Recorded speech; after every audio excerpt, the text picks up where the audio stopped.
Hello and welcome to The Warshipologist. I'm currently making a series of videos for YouTube to document the life and death of the World War II aircraft carrier USS Wasp. I've been researching the ship for a few years now and I've amassed a folder of about 2,000 files, including images and documents. These videos are an attempt to present some of this information because there isn't a great deal out there about this ship, which made a big impact in her short career. While making this series, I've been contacted by many people connected to the ship, and they've made significant contributions to the information I've been collecting. One such person was John Sheridan, a researcher and one of the founders of shipcamouflage.com, a great resource for anyone interested in ships of the World War II period. He kindly sent a large cache of images of the Wasp that he'd uncovered at the National Archives. Most of the photos were taken of the ship shortly after commission, and I was blown away by the detail they show of the Wasp. This gave me the idea to create a sort of guided tour to some of the main areas of the ship. So without further ado, let's head to Boston in the year 1940, where the USS Wasp is sitting at anchor. If we look at this map of the Boston area, we can see the Fall River shipyard where the Wasp was built, and the South Boston Naval Annex where she was commissioned in April. I've made several videos covering this period, so be sure to check them out. The ship is anchored here, a place called President Rhodes. The reason I'm showing you this is to get an idea of the surroundings that are visible in the photos we're about to see. So here is Deer Island Lighthouse, and Long Island.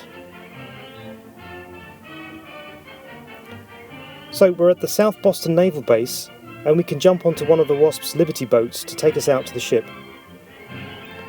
All of these photos are of Wasp at anchor in June 1940, unless captioned otherwise. We're approaching the port quarter. The ship has been fitting out and will shortly depart for her shakedown cruise in the Caribbean.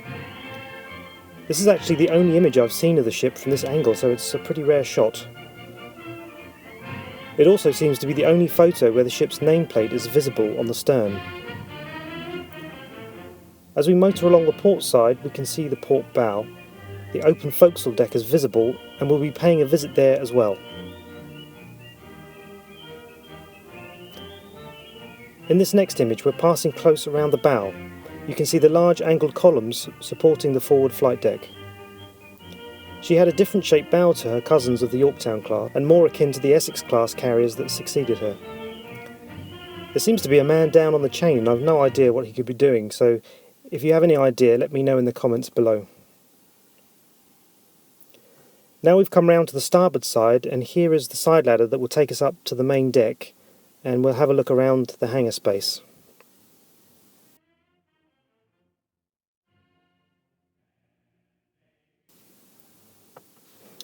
Here is Captain John W. Reeves Jr.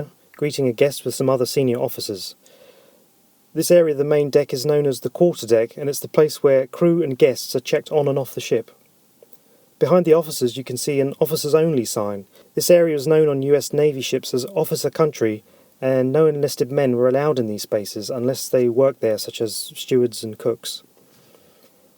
It was taken in 1941, and again, if you have any idea who this guest is, let me know in the comments below.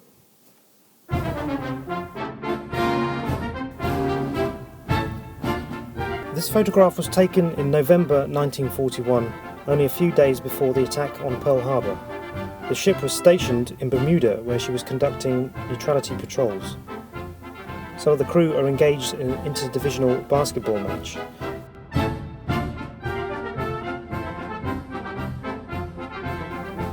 We're now at the aft end of the hangar deck, standing on elevator number 3 and looking forward to port. This photograph was taken in May 1942 during the Spitfire deliveries to Malta. The plane handling crew were known as Airedales, and we see them loading a Spitfire onto the elevator to send up to the flight deck.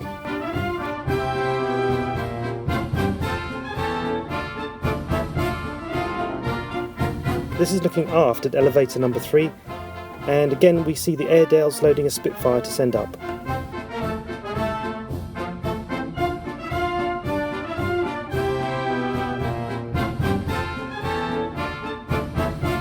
This door goes out to the fantail, These double doors go into the aviation repair shop located on the poop deck.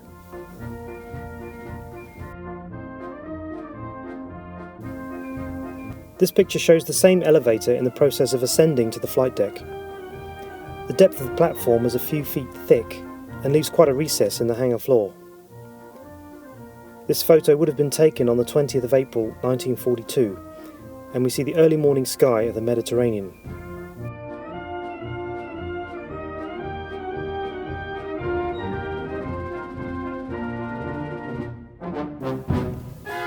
As we pan to starboard looking aft, we see the doors of the metal shop and above the aviation repair shop. The heavy engines would be hoisted up by chain block on the trolley track and then pushed along to the workshops. The trolley track terminates just above the platform for receiving the engines. This large roller door is the opening for the aft hangar deck catapult, which we can see as a raised ramp running athwartships. There's another one forward, and they were removed during the war to save weight and space. These large roller curtains were braced with columns that slide away, enabling the planes to launch. The columns would prevent the curtains from being stoved in by rough seas.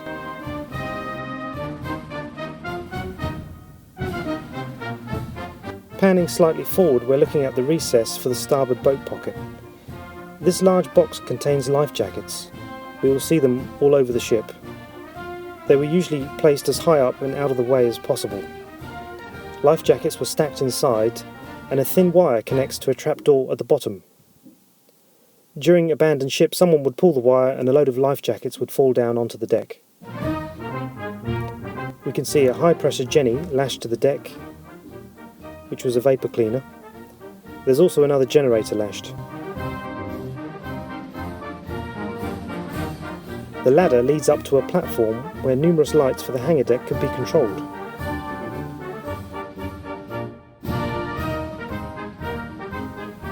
This vertical ladder goes up to the walkway above and is in our next image.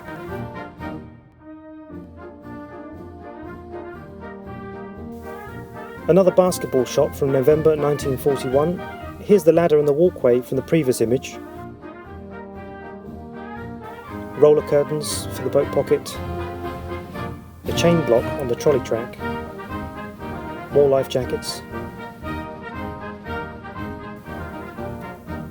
This is a general view of the hangar looking forward and to starboard. The photographer is one level up outside of the torpedo workshop. It was taken during May during the second run to Malta, known as Operation Bowery. These significant trips will be covered in a later video. We can see it's pretty crowded with Spitfires that are lashed to the deck. The roller curtains on the right are the same set from the previous photo. According to the plans, we should be able to see another set further forward, but they are obscured by a bomb elevator.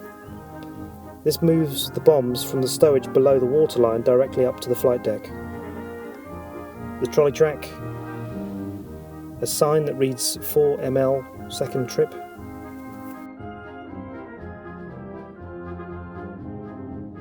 We're now amidships at frame 87 looking starboard.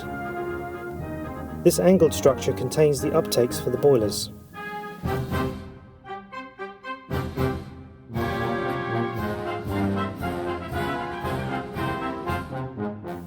This rack is stowage for aircraft propellers. If we return to the previous image, we can see them in use.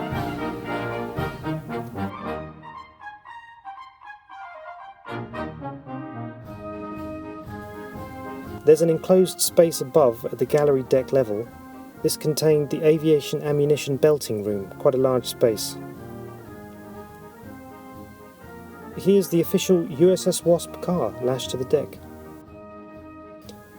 To the left of the car is a light excluding curtain. This could be drawn across the width of the hangar and was found to be somewhat effective in controlling fires. This is the narrowest section of the hangar due to the island structure on the starboard side. This arch and passageway is marked on the plans and leads to the aviation ready stores.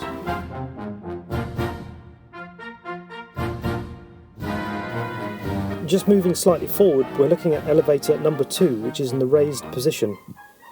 Still looking starboard, you can see the uptakes from the previous picture. Fuel hoses are stowed.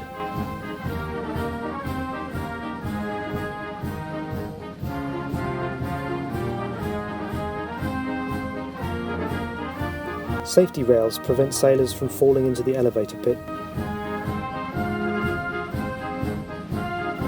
This picture gives a good appreciation of the workmanship that went into her construction at the Fall River shipyard.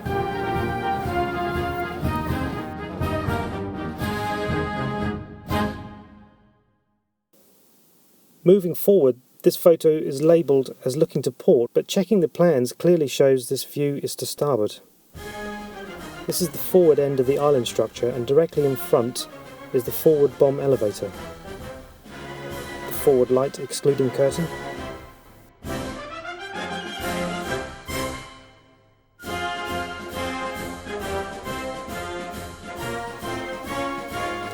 On the platform over is a lighting control station for the hangar deck lights. Again, you can see the quality of the finishing.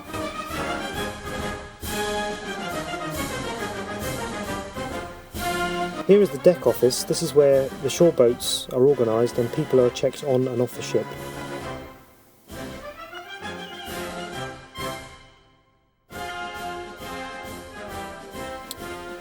We're standing in the same spot around frame 65, but now facing forward. The forward end of the hangar space is bulkhead number 25. That space was originally reserved for an inboard elevator in case the deck edge elevator was proved to be a failure. Above on the gallery deck level is a crew berthing compartment that partially fills the elevator shaft. Port side on the main deck level are the squadron offices for the air wing. The commander of the air group would be here, and in this case was Lieutenant Commander Hall, and he was replaced in due course by Commander Wallace Beakley. On the starboard side are the air department officers. The air boss on Wasp was a Commander John Cassidy, and was replaced by his assistant, Commander Michael Canodal. Behind bulkhead 25 was officer country, and this was accommodation for the officers. The two hatches, port and starboard, also lead down to officer country, and they're clearly marked. And on both sides there are ladders leading up to the forecastle deck. The doorways on both sides lead to more officer accommodation. There is also an exit to the exterior forecastle deck. Ladders port and starboard lead up to the gallery deck and the forward 5-inch anti-aircraft batteries. To port, you can see the roller curtain is raised and the support columns are half stowed away. Outside of the roller curtain is the deck edge elevator, and we will look at that in detail in a separate video. Suspended above is the motion picture screen in its stowed position. The opening to the projector room is on the forecastle deck just here. This whole area would be crammed with sailors watching the evening movie. One of the benefits of having such a large hangar on a carrier was that aircraft could be stowed aloft, greatly increasing the number of aircraft carried aboard.